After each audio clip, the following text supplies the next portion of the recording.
1978, San Diego. I'd just come out on the other side of a relationship with a blue hole. I was angry and disillusioned and ultimately self-destructive. I lost everything I believed in. I was as utterly, completely alone as I've ever been. So I began going on walks. I started taking late-night walks around the San Diego suburb I was living in at the time. I'd start walking early evening and come back close to midnight, sometimes later, walking and thinking and chewing over what had gone wrong.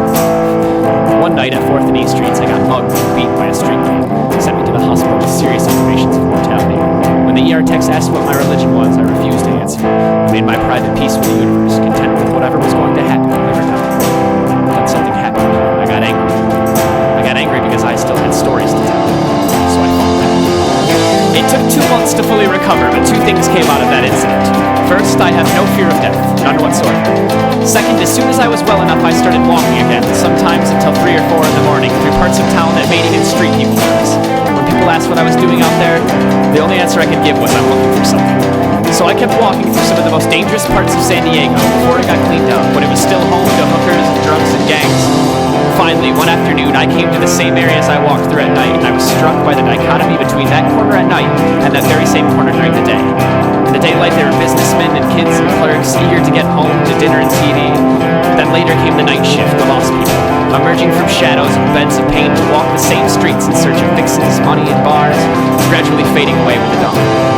2 totally different worlds, sharing nothing but longitude and latitude. There was the nation of the day and the nation at night, existing side by side, but each fleeing the other. A daylight nation and a midnight nation. I saw a country bifurcated by more than just the presence and absence of light, but by lives cast aside and lost and uncared for, the walked away and the thrown away on one side, and on the other, those who pretended not to see them, because not seeing is easier. And I saw someone forced to walk both sides of the metaphor to learn that the greatest cruelty is our casual blindness to the despair of others, that there but for the grace of whatever God you subscribe to goes any of us. And finally I realized that I had found what I was looking for without ever being quite sure what it was. I found a story that would make my own life make sense again. This story.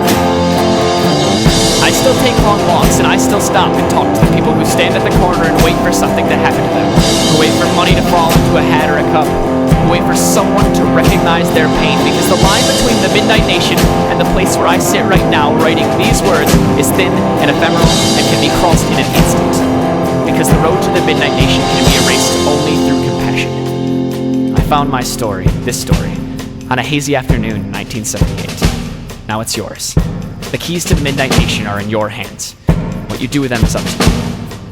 J. Michael Straczynski, Sherman Oaks, California, July 21st, 2002.